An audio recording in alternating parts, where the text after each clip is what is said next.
तो वही तो बात है ना, ये भारतवर्ष जो है, हम लोग सब भारतवर्ष के बेटी हैं, तो हम जिस जगह भी जाएं हम भारत के ही बेटी हैं, तो हम जिस राज्य में भी जाएं उस राज्य के भी बेटी है।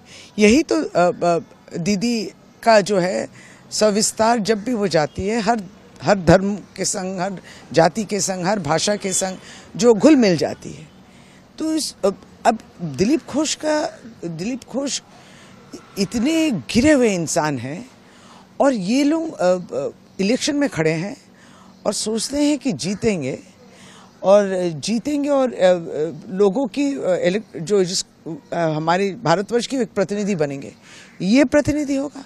इस तरीके का कैरेक्टर, जैसे हमने कहा कि बीजेपी का डीएनए, बीजेपी का चरित्र ही इतना खराब है कि नारी के ऊपर आक्रमण करना और ममता दीदी के ऊपर हमेशा आक्रमण करना।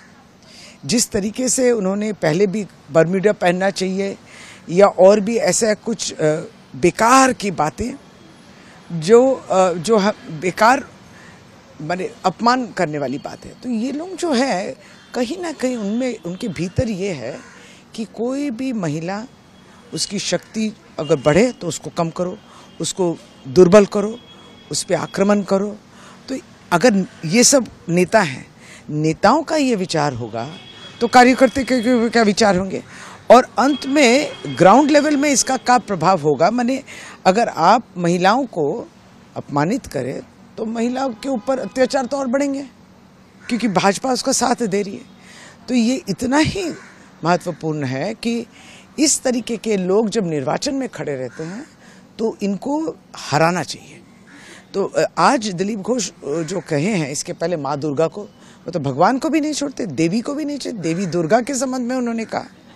तो ये अहंकार बोलिए, ये इनको अधिकार कौन दिया?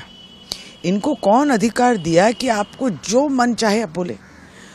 तो ये तो हम लोग को भी सोचना ही पड़ेगा कि इस तरीके के लोग कैंडिडेट, अभी एमसीसी चल रहा है तो कैंडिडेट इस तरीके का भाषा बोलता है, इसके विरुद्ध अगर कोई इलेक्शन कमीशन कदम उठाए तो आप लोग इलेक्शन कमीशन में जाएंगे इसकी रिपोर्ट? देखिए, हम ये कह रहे हैं, हम एक महिला के हैसियत से कह रहे हैं कि इन लोग को उन्हीं के भाषा में समझाना पड़ेगा।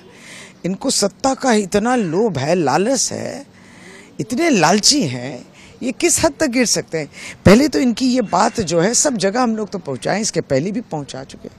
हमको लगता है कि एक तो सीट से बेदखल हो गए, आप जिस सीट से पहले निर्वाचित हुए थे वहां से बेदखल हो गए, पहले ही आप हार मान चुके। अब अगली सीट में आपको एक दिया गया है, कहीं ना कहीं फ्रस्ट्रेशन काम कर रही है, और फ्रस्ट्रेशन काम कर रही है तो पता नहीं किस तरीके से उगलवा रहे हैं वो अब खुद, ये नहीं मान सकते हम लोग। और जैसे हमने कहा कि देखिए, बहुत सारे कदम ले सकते हैं, लेकिन जो कदम लेने से इस तरीके का जो आचरण बंद होगा, वो बने उन्हीं के भाषा में जो उनको समझाना है, वो है वोट में हराओ।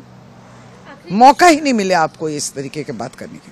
आखिरी क्वेश्चन, अगर आप ये वीडियो YouTube पर देख रहे हैं तो हमारे चैनल को सब्सक्राइब करें और बेल आइकन को दबाना ना भूलें। अगर आप Facebook पर ये वीडियो देख रहे हैं तो हमारे पेज को लाइक करें।